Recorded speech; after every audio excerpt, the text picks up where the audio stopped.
I'm Dr. Samta, internal medicine specialist. Keep watching Med Plus One TV for more upcoming updates. Thank you.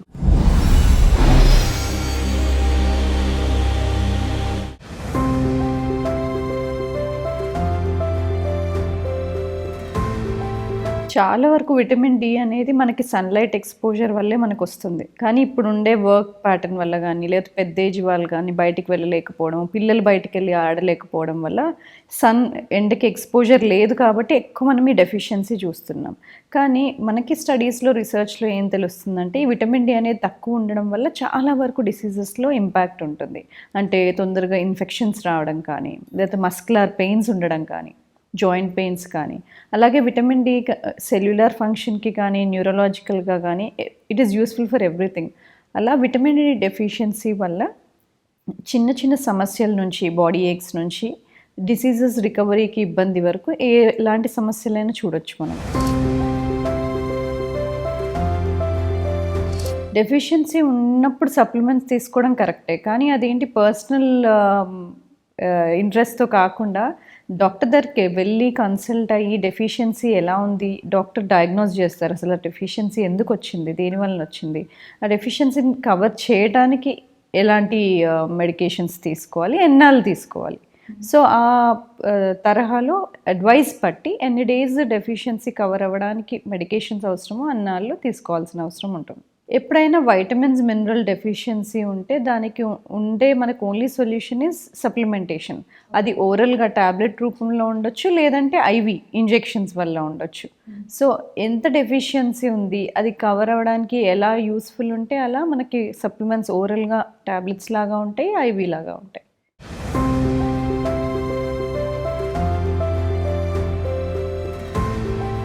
చాలా వరకు పెద్దవాళ్ళల్లో వచ్చే డయాబెటీస్‌ని type 2 diabetes అంటామనమాట. అంటే మనకి diagnosis ఎలా చేస్తాము?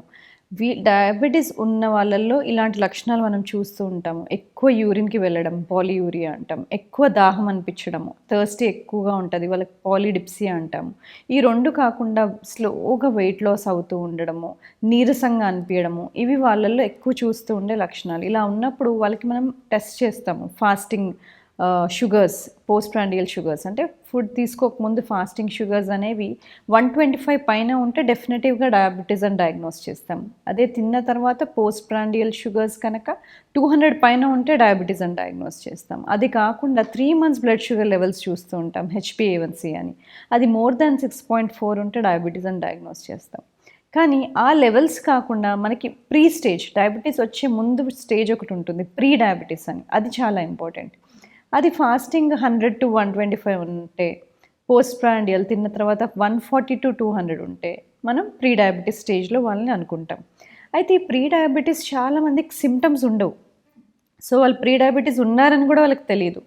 సో ఆ ప్రీ డయాబెటీస్ స్టేజ్ మనకు తెలియకుండా ఉన్నప్పుడు, మనం అలాంటి లైఫ్ స్టైలే ఉన్నప్పుడు డయాబెటీస్‌కి వెళ్ళే ఛాన్స్ చాలా త్వరగా ఉంటుంది. అంటే వాళ్ళు తీసుకునే డయట్ బట్టి, వాళ్ళ లైఫ్ స్టైల్ బట్టి, యాక్టివిటీ బట్టి ప్రీ డయాబెటీస్ నుండి డయాబెటీస్ స్టేజ్‌కి ఎంత త్వరగా వెళ్తారన్నది అది ఇండివిడ్యువలైజ్డ్‌గా ఉంటుంది. అయితే కొంతమందిలో టైప్ 2 డయాబెటీస్ జెనెటిక్‌గా కొంచెం రోల్ ప్లే చేస్తున్నా, ఎక్కువ శాతం ఇది లైఫ్ స్టైల్ చేంజెస్ వల్లే ఉంటుంది. అంటే ఎక్కువ సెడెంటరీగా, ఎక్కువ కూర్చొని ఉండడం కానీ, లేకపోతే ఎక్కువ ఫ్యాటీ కార్బోహైడ్రేట్స్, చాలా రోజులు కార్బోహైడ్రేట్స్ ఎక్కువ తీసుకున్నప్పుడు కానీ, సో ఎక్సర్సైజ్ లేకుండా ఉండడం కానీ, ఇలాంటి 3 ఫ్యాక్టర్స్ వల్ల టైప్ 2 డయాబెటీస్ అనేది ఇప్పుడు మనం ఒక ఎపిడమిక్ లాగా చాలా మందిలో చూస్తూ ఉన్నాం. సో ఈ టైప్ 2 డయాబెటీస్ డయాగ్నోసిస్ అనేది చాలా ఇంపార్టెంట్. ప్రీ డయాబెటీస్‌లో ఉన్నప్పుడే మనం ఒకవేళ రికగ్నైజ్ చేసినట్లయితే డయాబెటీస్‌కి ప్రోగ్రెస్ అవ్వకుండా రివర్స్ చేసుకోవచ్చు. సిమ్టమ్స్ ఎలాంటివి అంటే వాళ్ళలో కూడా కొంచెం ఎక్కువ యూరినేషన్ వెళ్ళడము, లేకపోతే మాటి మాటికి ఆకలి అనిపించడము, ఎవ్రీ 2-3 అవర్స్‌కి ఆకలి అనిపిస్తూ మాటి మాటికి తినడము, ఇలాంటివి. అలాగే త్వరగా అలసిపోవడము, పొద్దున్న నుంచి ఒక 2-3 అవర్స్‌లోనే త్వరగా అలసిపోవడము, సో ఫెటీగ్, ఇవి ఎక్కువ మనం ప్రీ డయాబెటీస్ స్టేజ్‌లో చూస్తాము. అందుకే ఇవి ఇప్పుడు ఈ రోజులలో 30-40 ఇయర్స్ రాగానే రెగ్యులర్ హెల్త్ చెకప్స్ చాలా ఇంపార్టెంట్. సో దానివల్ల ఏంటంటే సిమ్టమ్స్ ఎక్కువ గమనించుకోలేకపోయినా అట్‌లీస్ట్ టెస్ట్‌లో తెలిసినట్లయితే మనం ప్రోయాక్టివ్‌గా ఉండి ప్రివెంటివ్ మెజర్స్ తీసుకోవచ్చు. ఈ డయాబెటీస్, ఒబేసిటీ 2 ఒక్కొక్కసారి టుగెదర్ వెళ్తూ ఉంటాయి. ఎందుకు అంటే అసలు ఎందుకొచ్చింది టైప్ 2 డయాబెటిస్? ఎక్కువ రోజులు సెడెంటరీ లైఫ్ స్టైల్ ఉంటూ కాంప్లెక్స్ కార్బోహైడ్రేట్స్ అంటే రిఫైన్డ్ ఫుడ్స్ కానీ, ప్రాసెస్డ్ ఫుడ్స్ కానీ ఎక్కువ తీసుకున్నారు కాబట్టి. దాంతో ఏమవుతది? ఒంట్లో ఇన్సులిన్ అనేది మనకి ఎక్కువ అవసరం పడతది. ఇన్సులిన్ అనేది ఫుడ్ మనం తీసుకోగానే బ్లడ్‌లో ఉన్న గ్లూకోజ్ అన్ని ఆర్గన్స్ యూజ్ అవ్వాలి, ఎనర్జీకి కన్వర్ట్ అవ్వాలి, మజిల్స్ యూజ్ చేసుకోవాలి, లివర్ యూజ్ చేసుకోవాలి అంటే ఇన్సులిన్ యాక్ట్ చేయాలి. మనం ఫుడ్ ఎక్కువ తీసుకుంటే ఇన్సులిన్ ఎక్కువ అవసరం. సో, స్టార్టింగ్‌లో ఇన్సులిన్ అనేది ఎక్కువ తయారవుతుంది. కానీ ఎప్పుడైతే ఆ ఇన్సులిన్ ఎక్కువ తయారవుతూ ఉంటుందో, ఎక్కువ ఫ్యాట్ స్టోర్ అవుతా ఉంటుంది. ఎక్కువ ఫ్యాట్ స్టోర్ అవుతూ ఉంటుంది. షుగర్ స్లోగా పెరుగుతూ ఉంటాయి. సో, ఈ ఫ్యాట్ స్టోరేజ్ అవుతూ ఉంటుంది. తర్వాత మెల్లగా డయాబెటిస్ కూడా అవుతూ ఉంటుంది. సో, డయాబెటిస్, ఒబేసిటీ అనేది టుగెదర్ కలిసి ఉంటాయి చాలా వరకు. వీళ్ళల్లోనే ఇంకోటి చూస్తాం, హై ట్రైగ్లిసరైడ్స్. సో, ఫుడ్ ఫ్యాట్‌గా కన్వర్ట్ అయ్యి స్టోర్ అవుతూ ఉన్నప్పుడు ట్రైగ్లిసరైడ్స్ కూడా ఒంట్లో పెరుగుతాయి. సో, దీన్నన్నిటిని మెటబాలిక్ సిండ్రోమ్ అంటాం. ఒబేసిటీగా ఉండడము, బ్లడ్ ప్రెషర్ ఎక్కువగా ఉండడము, హై ట్రైగ్లిసరైడ్స్ ఉండడము, వేస్ట్ సర్కంఫరెన్స్ అంటే నడుము కొలత ఎక్కువ అవుతూ ఉండడము, సెంట్రల్ ఒబేసిటీ అంటే పొట్ట ఎక్కువ రావడము, ఇవన్నీ కలిసి మెటబాలిక్ సిండ్రోమ్ అంటాం. సో, ఇవి మనం ఎక్కువ ఈ మధ్య చూస్తూ ఉన్నాం. యాజ్ ఎర్లీ యాజ్ 25, 30 కూడా చూస్తున్నాం ఈ మధ్య. ఇది మోస్ట్‌లీ స్ట్రెస్ ఇండ్యూస్డ్ కూడా ఉంటది. స్ట్రెస్ వల్ల హార్మోనల్ ఇంబాలెన్సెస్ అవుతూ ఉంటాయి.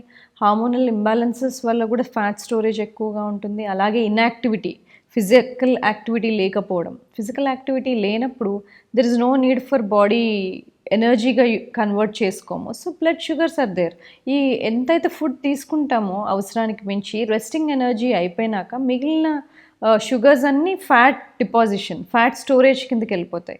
సో, అలాగా sedentary life style, decreased activity, అలాగే diet which is high in sugars, refined foods, lot of carbohydrates ఇలాంటివన్నీ తీసుకున్నప్పుడు we are converting to type 2 diabetes very early. చాలా ఎర్లీగా ఈ మధ్య చాలా వరకు చూస్తూ ఉన్నాం. అసలు దేనివల్ల అయితే వస్తుందో అవి ఆపాలి. అంటే ప్లెయిన్ షుగర్స్ ఎక్కువ తీసుకోవడము, ప్రాసెస్డ్ ఫుడ్స్, రిఫైన్డ్ ఫుడ్స్ అంటే నూనెలో వేయించుకునేవి కానీ, వీటన్నిటిని తగ్గించుకోవడము, కాంప్లెక్స్ కార్బోహైడ్రేట్స్ తీసుకోవడం, ఫైబర్ రిచ్, హోల్ గ్రెయిన్స్ తీసుకోవడం అంటే వీట్ ఫ్లవర్ బదులు హోల్ వీట్ తీసుకోవడము, వైట్ రైస్ బదులు బ్రౌన్ రైస్ తీసుకోవడము. అలాగే ఇప్పుడు చాలా ఉన్నాయి మనకి గ్రెయిన్స్, కీన్వా అని, మిల్లెట్స్ అని, రకరకాల మిల్లెట్స్ ఉన్నాయి. సో, ఇవన్నీ కాంప్లెక్స్ కార్బోహైడ్రేట్స్, హోల్ గ్రెయిన్స్ తీసుకుంటూ, హోల్ గ్రెయిన్స్ ఒక 40% తీసుకుంటే మిగతా 40% of the plate should be vegetables. అది మనం ఈ రోజులలో తీసుకోవట్లేదు. సో, వెజిటబుల్స్ తగ్గించి తీసుకుంటున్నాం. సో, వెజిటబుల్స్ ఎక్కువగా తీసుకోవాలి. Along with that whole grains and moderate protein, ఇవన్నీ ఇంపార్టెంట్. అలాగే దాంతో గుడ్ ఫ్యాట్ తీసుకోవడం కూడా ఇంపార్టెంట్. డ్రై ఫ్రూట్స్ కానీ, సీడ్స్ కానీ వీటిలల్లో గుడ్ ఫ్యాట్స్ ఎక్కువగా ఉంటాయి. అలాగే ఫ్యాటీ ఫిష్ కానీ ఇలాంటివి మనం ఎక్కువ తీసుకోము, కానీ ఇవి చాలా ఇంపార్టెంట్. సో, ఇవన్నీ మన డైట్లో ఉండేలాగా చూసుకోవాలి. చైల్డ్‌హుడ్ నుండి తీసుకోవడం చాలా ఇంపార్టెంట్. ఎందుకంటే ఇప్పుడు చైల్డ్‌హుడ్‌లో కూడా ఒబేసిటీ ఎక్కువైంది because of decreased activity, pandemic వల్ల కానీ, అలాగే వాళ్ళకి రిఫైన్డ్ ఫుడ్స్, స్నాకింగ్ ఇవన్నీ ఎక్కువ తీసుకోవడం కానీ, రిఫైన్డ్ ఫుడ్స్ ఇవ్వడము పిల్లలకి, వీటన్నిటి వలన చైల్డ్‌హుడ్ ఒబేసిటీ కూడా ఈ మధ్య ఎక్కువ చూస్తున్నాం. ఈ చైల్డ్‌హుడ్ ఒబేసిటీ కనుక కంటిన్యూ అవుతే వాళ్ళకి ఎర్లీగా టైప్ 2 డయాబెటీస్ వచ్చే అవకాశం ఉంటుంది. సో, హెల్తీ ఫుడ్‌కి there is no age constraint. చిన్నప్పటి నుండే హెల్తీగా తీసుకుంటూ ఉండడం వల్ల it will become a habit. So, అప్పుడు ఇండల్జ్ చేయము. ఎక్కువ షుగరీ ఫుడ్స్ కానీ ఎక్కువ టెంప్ట్ అవ్వకుండా ఓన్లీ ఆన్ ఎప్పుడైనా స్పెషల్ ఈవెంట్స్కి we can save those foods అనమాట. టైప్ 2 డయాబెటీస్లో మనకు వెంటనే డయాగ్నోసిస్ అవ్వగానే ఇన్సులిన్ వాడాల్సిన అవసరం లేదు. ఎవరిలో అంటే హెచ్బిఏవన్సీ మోర్ దాన్ 6.4 ఉంటే డయాబెటీస్ అని డయాగ్నోస్ చేస్తాం. అదే హెచ్బిఏవన్సీ డయాగ్నోసిస్ అయినప్పుడు 10 ఉందనుకోండి, 10 కన్నా పైన ఉంటే ఆ టైంలో టెంపరరీగా మనం ఇన్సులిన్ ఇచ్చి తగ్గించుకోవాల్సి ఉంటుంది. కానీ అందరిలో ఇన్సులిన్ వాడాల్సిన అవసరం ఉండదు. టాబ్లెట్స్ మనకి ఎక్కువ వరకు టాబ్లెట్స్తోనే కంట్రోల్ చేసుకోవచ్చు. కానీ ఒంటిలో ఇన్సులిన్ బాగా తగ్గిపోయి బీటా సెల్స్ అని ఉంటాయి ప్యాంక్రియాస్‌లో. అక్కడి నుండి మనకి ఇన్సులిన్ తయారవుతుంది. అది ఇనీషియల్‌గా మనం డయాబెటిస్ డయాగ్నోజ్ అయ్యే కన్నా ముందు ఇన్సులిన్ బాగా ఎక్కువ అవసరం ఉండడం వల్ల అది ఎక్కువ తయారు చేస్తూ ఉంటుంది ఇన్సులిన్‌ని. కానీ ఒక స్టేజ్ వచ్చిన తర్వాత ఆ ఇన్సులిన్ సెక్రీషన్ తగ్గిపోయి బీటా సెల్స్ ఎగ్జాస్ట్ అయిపోయి ఇంక ఇన్సులిన్ ప్రొడక్షన్ బాడీలో ఉండదు. అలాంటప్పుడు మనం ఇచ్చిన టాబ్లెట్స్ కూడా పనిచేయవు. అప్పుడు కంటిన్యూయస్‌గా షుగర్స్ హై ఉంటాయి. అలాంటప్పుడు ఇన్సులిన్ మనం వాడాల్సిన అవసరం ఉంటుంది.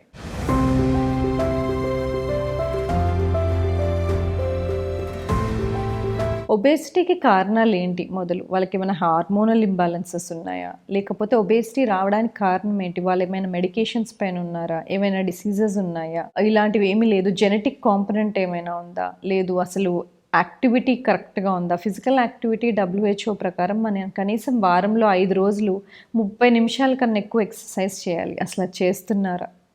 డైట్ కరెక్ట్‌గా పాటిస్తున్నారా? ఇలాంటివన్నీ థింగ్స్ చూసుకోవాలి. కాజ్ ఆఫ్ ఒబేసిటీ చూసుకొని అది కరెక్ట్‌గా టార్గెట్ చేసినట్లయితేనే వీ కెన్ డీల్ విత్ ఈ ఎక్సెస్ ఫ్యాట్‌ని ఎలా తగ్గించుకోవాలి అనేది మనం చూడొచ్చు.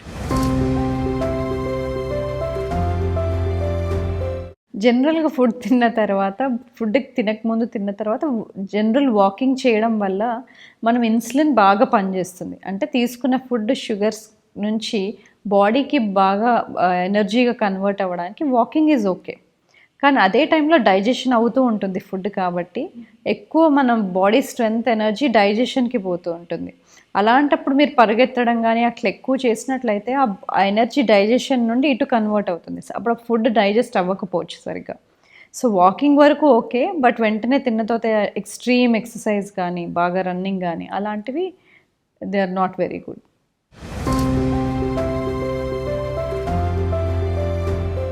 గ్యాస్ట్రిక్ ట్రబుల్ ఉందనగానే అందరూ తీసుకునే medications over the counter acidity tablets. అవి చాలా రాంగ్. చాలా మందిలో గ్యాస్ట్రిక్ ట్రబుల్‌తో బాధపడుతున్న వాళ్ళలో ఉన్న ప్రాబ్లమ్ గ్యాస్ట్రిక్ యాసిడ్ ఎక్కువే కాదు. గ్యాస్ట్రిక్ యాసిడ్ తక్కువై. ఆ గ్యాస్ట్రిక్ యాసిడ్ తక్కువైన దానిపైన మళ్ళీ లాంగ్ టర్మ్ ఈ యాంటాసిడ్స్ తీసుకోవడం వల్ల ఇంకా గ్యాస్ట్రిక్ యాసిడ్ లెవెల్స్ తగ్గిపోయి ఈ గ్యాస్ట్రిక్ రిఫ్లెక్స్ ప్రాబ్లమ్స్ మొదలవుతాయి. వైటమిన్ డెఫిషియన్సీస్ మొదలవుతాయి. ఇవన్నీ అవుతాయి. సో ఓవర్ ద కౌంటర్ ఈ యాంటాసిడ్స్ వాడడం ఫస్ట్ తగ్గించాలి అందరూ. ఒకవేళ గ్యాస్ట్రిక్ ట్రబుల్ కనుక ఉంటే డాక్టర్ని కన్సల్ట్ అయ్యి అసలు వాట్ ఈస్ ద కాజ్ అనేది రూల్ అవుట్ చేసుకోవాలి. ఈజ్ ఇట్ స్టమక్ ఇన్ఫెక్షనా ఏంటి అనేది మనం తెలుసుకోవాలి.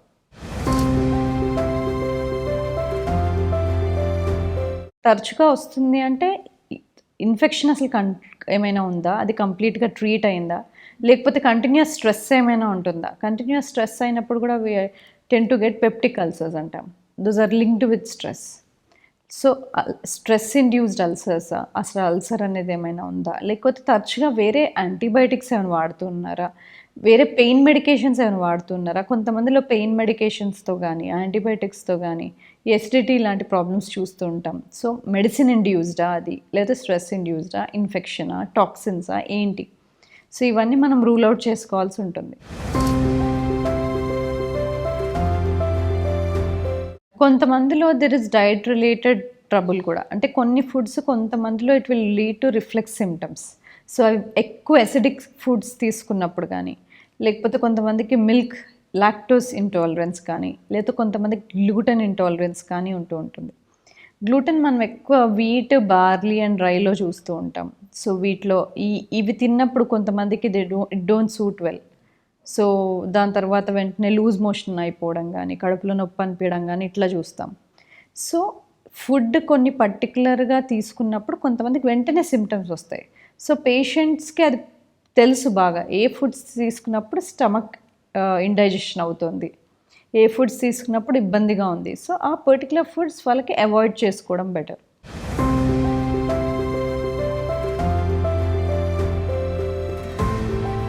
ఐరన్ డెఫిషియన్సీ వస్తున్నప్పుడు నీరసం అనిపించడము, త్వరగా పని చేసినప్పుడు అలసిపోవడము, కాళ్ళల్లో వాపులు అనిపించడము, అలాగే దానిలో ఒంటిలో రక్తం హిమోగ్లోబిన్ తగ్గుతుంది.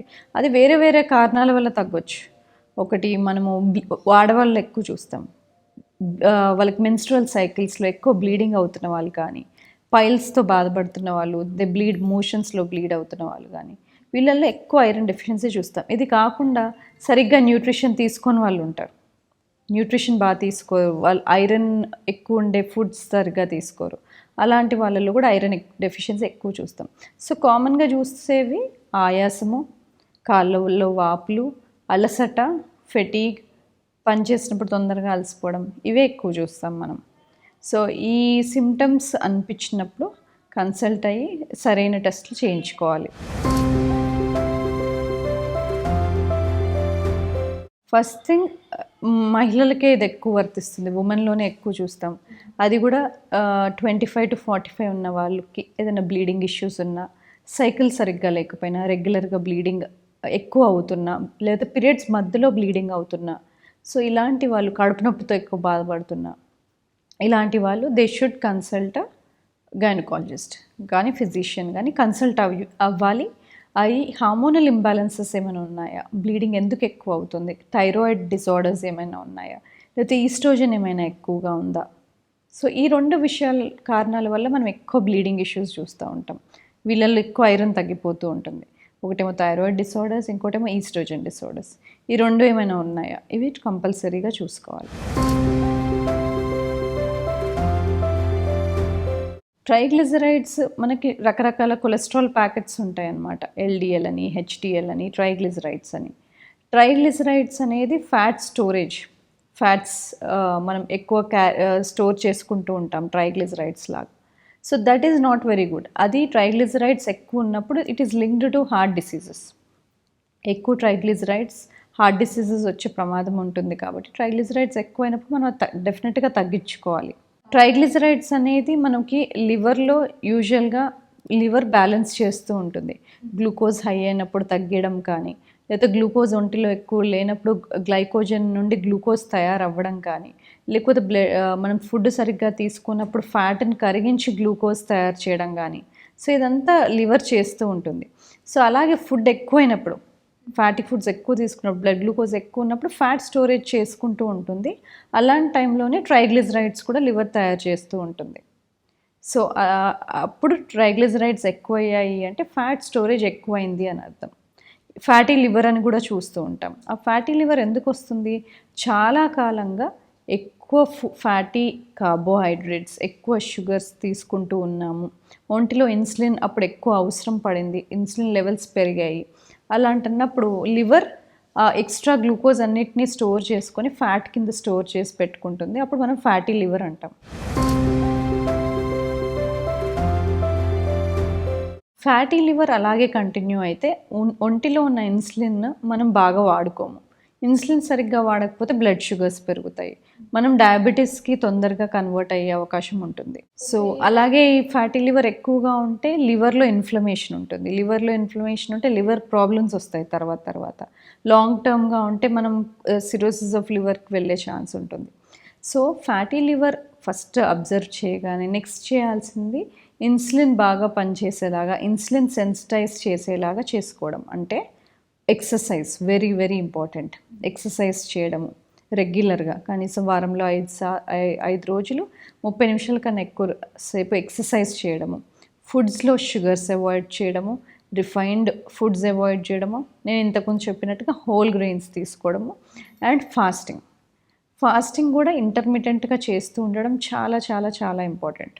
అప్పుడు ఇన్సులిన్ కూడా బాగా పనిచేస్తుంది, ఫ్యాట్ స్టోరేజెస్ కూడా రిమూవ్ అయిపోతాయి. ఫ్యాటీ లివర్ అంటే లివర్లో ఫ్యాట్ స్టోరేజ్ అవ్వడం. ట్రైగ్లిజరైడ్స్ అంటే they are packages of fat. అవి బ్లడ్లో ఉంటాయి. బ్లడ్లో ప్యాకేజెస్ ఆఫ్ ఫ్యాట్స్ రిలీజ్ అవుతూ ఉంటాయి లివర్లో నుండి. అవి బ్లడ్లో ట్రావెల్ చేస్తూ ఉంటాయి అన్నమాట ట్రైగ్లిజరైడ్స్. సో వాటిని ట్రైగ్లిజరైడ్స్ అంటాం. ఫ్యాటీ లివర్ అనేది ఫ్యాట్ లివర్లో స్టోరేజ్ అయ్యి ఉన్నప్పుడు, stored fat in the liver is called fatty liver. So ఈ స్టోర్డ్ ఫ్యాటీ లివర్ ఉన్నప్పుడు స్లోగా ఎందుకు మనం డయాబెటీస్కి కన్వర్ట్ అవుతామంటే, లివర్ ఇన్ఫ్లేమ్డ్గా ఉంటుంది. ఎప్పుడైతే ఫ్యాట్ స్టోర్ అవుతుందో ఆ ఆర్గన్లో బాడీలో ఇన్ఫ్లమేషన్ మొదలవుతుంది. ఇన్ఫ్లమేషన్ మొదలైనప్పుడు బాడీ ఎక్కువ ఫ్యాట్ని స్టోర్ చేసుకుంటూ ఉంటుంది, కానీ గ్లూకోజ్ని యూజ్ చేసుకోవడం తగ్గిపోతుంది. సో గ్లూకోజ్ని యూజ్ చేసుకోకపోవడం వల్ల బ్లడ్లో గ్లూకోజ్ పెరిగిపోతుంది. దాని తర్వాత మనం డయాబెటిక్ కన్వర్ట్ అవుతాం. సో ఫ్యాటీ లివర్ చూసాము అంటే వెంటనే ఇట్ ఈస్ పాసిబుల్ దట్ మనం ఇదే లైఫ్ స్టైల్లో ఉంటే వితిన్ 5 years or సంథింగ్ ఇదే డయట్, ఇదే ఇన్యాక్టివ్ లైఫ్ స్టైల్, ఇలాగే ఫ్యాటీ లివర్ ఉంది అంటే next 5 years there is high risk that people can turn in to diabetic.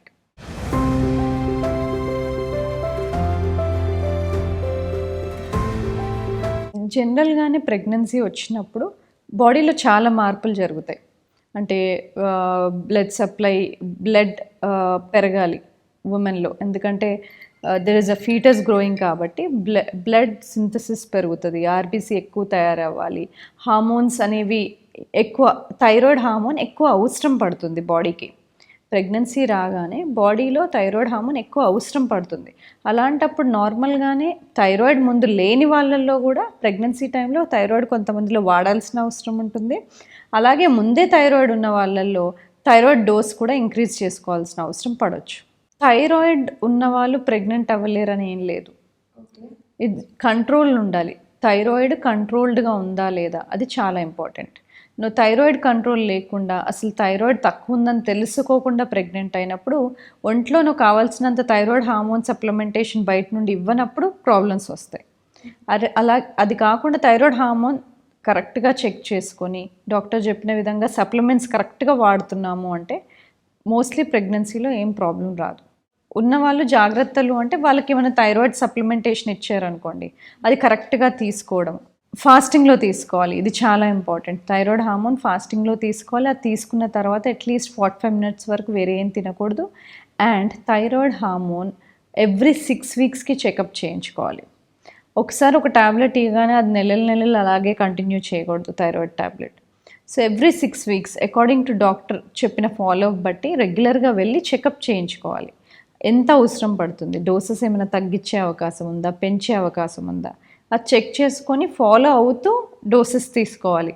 Starting of the ప్రెగ్నెన్సీలోనే ఒక డోస్ ఇస్తే అది మళ్ళీ డాక్టర్ కన్సల్టేషన్కి మధ్యలో రాకుండా సేమ్ డోస్ కంటిన్యూ చేయడం కరెక్ట్ కాదు. So regular antenatal visits is very important.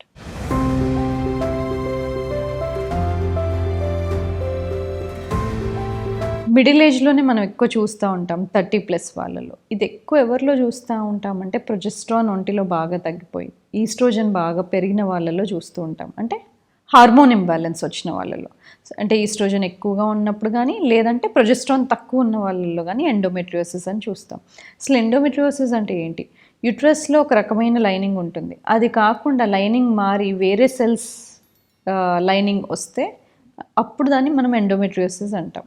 So అలా జరిగినప్పుడు బ్లీడింగ్ ఎక్కువ అవ్వడం కానీ, లేకపోతే పీరియడ్స్ మధ్యలో బ్లీడ్ అవుతూ ఉండడం కానీ, ఇలాంటి ఇష్యూస్ ఉన్నప్పుడు గైనకాలజిస్ట్ దగ్గరికి వెళ్ళి చూయించుకోవాలి. అప్పుడు ఏమైనా హార్మోన్ ఇంబ్యాలెన్స్ ఉంటే వాళ్ళు మెడికేషన్స్ ఇస్తారు, అది చెప్పిన విధంగా ఆ మెడికేషన్స్ అనేవి వాడుకోవాలి. ప్రొజెస్ట్రాన్ తక్కువ ఉన్న వాళ్ళల్లో ప్రొజెస్ట్రాన్ సప్లిమెంటేషన్ ఇస్తూ ఉండొచ్చు. లేదు ఈస్ట్రోజన్ ఎక్కువైంది అంటే అసలు ఫస్ట్ ఆఫ్ ఆల్ ఈస్ట్రోజన్ ఎందుకు ఎక్కువైంది, ఈస్ట్రోజన్ ఎక్కువ తయారవుతుందా, లేకపోతే ఈస్ట్రోజన్ ఏమైనా ఎక్స్క్రీట్ అవ్వట్లేదా? ఈస్ట్రోజన్ సరిగ్గా ఎక్స్క్రీట్ అవ్వట్లేదు అంటే లింఫాటిక్ సిస్టమ్, మనకి లింఫ్ అనేది ఒకటి ఉంటుంది, డ్రైనేజ్, ఆ లింఫ్ డ్రైనేజ్ సరిగ్గా అవ్వట్లేదా అంటే మనకి ఎక్సర్సైజ్ సరిగ్గా లేని వాళ్ళల్లో ఎక్కువ చూస్తూ ఉంటాం హై ఈస్ట్రోజన్. సో ఎక్సర్సైజ్ రెగ్యులర్గా చేయడం వల్ల, అంటే స్వెట్ రావడం వల్ల, త్రూ స్వెట్ న్యాచురల్గా ఎక్సెస్ ఈస్ట్రోజన్ బయటికి వెళ్ళిపోతూ ఉంటుంది. So exercise very very important వీళ్ళల్లో.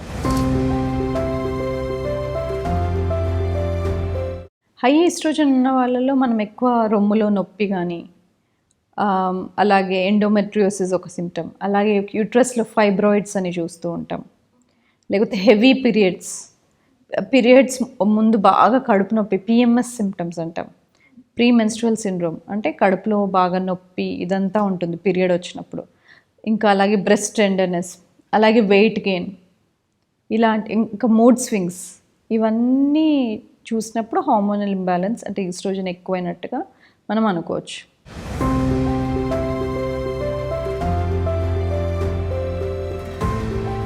చాలాసేపు కూర్చున్నప్పుడు what is happening, nerve and blood vessel compression జరుగుతూ ఉంటుంది.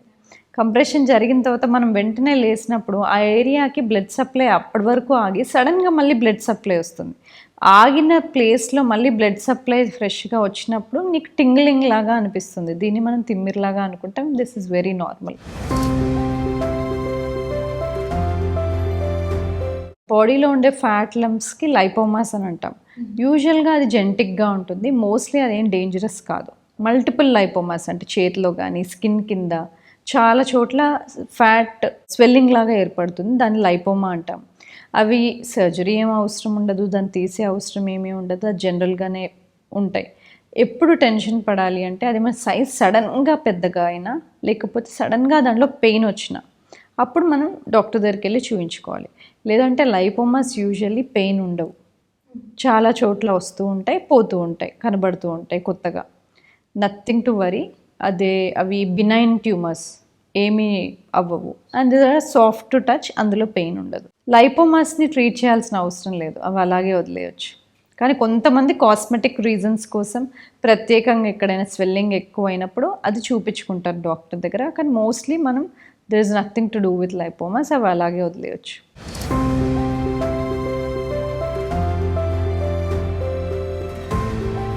జెనెటిక్గా వచ్చే thyroid auto immune kind of thyroid అనమాట. అది 2 రకాలుగా వస్తుంది. హషిమోటోస్ థైరాయిడైటిస్ అయినా అంటాము, లేకపోతే గ్రేవ్స్ డిసీజ్ అయినా అంటాం. హషిమోటోస్ థైరాయిడైటిస్లో ఏమో థైరాయిడ్ హార్మోన్ ప్రొడక్షన్ అనేది తక్కువగా ఉంటుంది. గ్రేవ్స్ డిసీజ్లో థైరాయిడ్ హార్మోన్ ప్రొడక్షన్ ఎక్కువగా ఉంటుంది. కానీ 2 ఆటో ఇమ్యూన్ డిసీజెస్. అంటే మన own body is fighting against thyroid. So antibodies అనేది మన ఓన్ థైరాయిడ్కి ప్రొడ్యూస్ చేసుకుంటాము. సో దానివలన థైరాయిడ్ని అటాక్ చేసి ఆ సెల్స్ని డ్యామేజ్ చేస్తాయి. సో డ్యామేజ్ చేసినప్పుడు థైరాయిడ్ హార్మోన్ తక్కువ అవుతే హషిమోటోస్ అంటాం, ఎక్కువ అవుతే గ్రేవ్స్ డిసీజ్ అంటాం. సో ఇవి కామన్గానే మనం చూస్తూ ఉంటాం.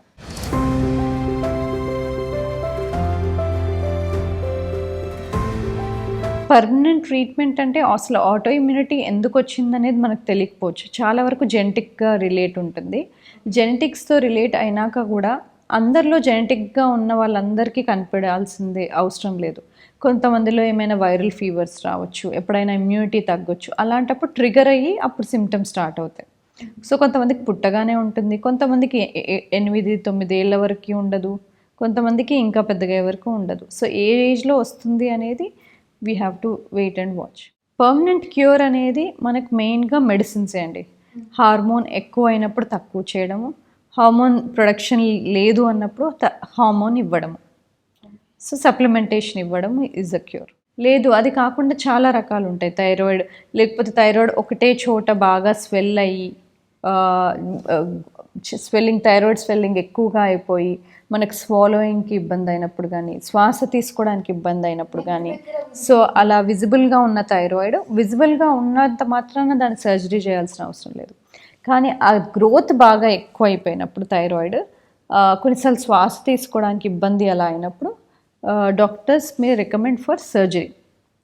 సో అవన్నీ కొన్ని సిచ్యువేషన్స్ ఉన్నాయండి ఎవరిలో సర్జరీ చేయాలి అదంతా. కానీ మోస్ట్ ఆఫ్ ద టైమ్స్ వాళ్ళకి అవసరం ఉండేది ఓరల్ టాబ్లెట్స్, మెడికేషన్స్.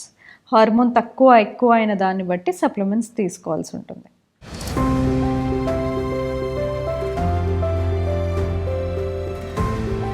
బాడీ స్ట్రెస్లో ఉన్నప్పుడు ఒంటిలో ఫైట్ ఆర్ ఫ్లైట్ అనే హార్మోన్ రిలీజ్ అవుతుంది. దాని పేరు cortisol. Cortisol is released by small gland kidney పైన ఉంటుందండి, ఎడ్రినల్స్ అని. అక్కడ నుండి కార్టిజాల్ రిలీజ్ అవుతుంది. అసలు దీన్ని మనం రోజు వాడకూడదు. అది ఎప్పుడు అంటే స్పెషల్ సిచ్యువేషన్స్. మనకి పాతకాలంలో చూస్తే ఫుడ్ లేనప్పుడు, మనం జంగిల్స్లో ఉన్నప్పుడు, ఎప్పుడైనా లయన్ మనల్ని అటాక్ చేయడానికి వచ్చినప్పుడు కానీ, లేకపోతే మనం ఫుడ్ కోసం వెతుక్కుంటున్నప్పుడు కానీ 2 స్ట్రెస్సెస్ ఉండేవి. అప్పుడు మట్టుకే కార్టిజాల్ రిలీజ్ అయ్యేది. కానీ మన బాడీ దానికే ట్రైన్ అయి ఉంది. మన బాడీ ఈ మోడర్న్ లైఫ్ స్టైల్కి అసలు ట్రైన్ కాదు.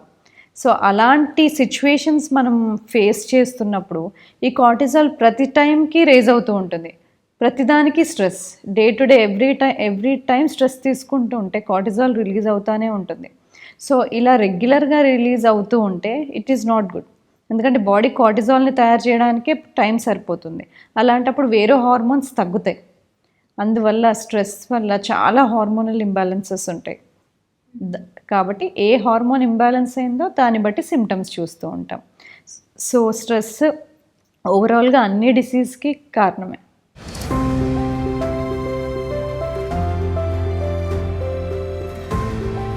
అవన్నీ ఇంటర్ రిలేటెడ్ అండి. పీసీఓఎస్ ఉన్న వాళ్ళల్లో హైపోథైరాయిడిజం చూస్తూ ఉంటాము. ఎందుకంటే వాళ్ళలో 6 హార్మోన్ బైండింగ్ గ్లోబులిన్ అనేది తక్కువగా ఉంటుంది. సో హైపోథైరాయిడిజం, పీసీఓఎస్ చాలా మందిలో ఇంటర్లింక్డ్ ఉంటాయి. అది కాకుండా ఒబేసిటీలో కూడా there is all interlinking. Stress ఉండడము, హై కార్టిజాల్ లెవెల్స్ ఉండడము, వాళ్ళలో 6 హార్మోన్ ప్రొడక్షన్ తక్కువగా ఉండడము, ఇవి చాలా చూస్తూ ఉంటాం.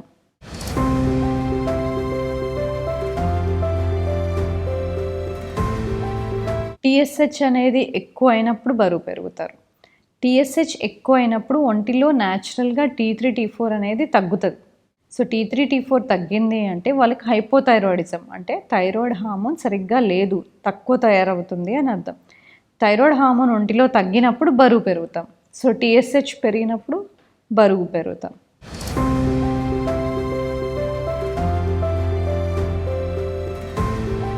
పీసీఓడి అనేది ఉట్టి ఓవరీస్కి సంబంధించిన జబ్బు కాదు. అది బాడీ మొత్తంలో ఇన్ఫ్లమేషన్ ఉంటుంది, ఇన్సులిన్ రెసిస్టెన్స్ అది మెయిన్గా ఉంటుంది. అంటే ఇన్సులిన్ ఒంటిలో సరిగ్గా పని చేయదు, వాళ్ళకి బ్లడ్ షుగర్ లెవెల్స్ ఎప్పుడూ ఎక్కువగా ఎలివేట్ అవ్వడము, లేదంటే ఒంటిలో ఇన్సులిన్ని మనం ఎక్కువ వాడుకోకపోవడము, ఇది ఎక్కువ ఉంటుంది. ఇది కాకుండా ఇన్ఫ్లమేషన్ ఉంటుంది, and along with that fertility problems ఉంటాయి. ఇది ఒక సిస్టమిక్ డిసీజ్.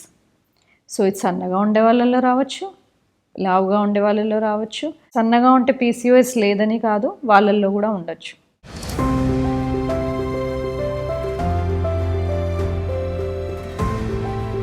ఇప్పుడు కోవిడ్ సిచ్యువేషన్ ఉంది కాబట్టి కోవిడ్ తర్వాత ఉండే కామన్ కాంప్లికేషన్ ఫెటీగ్.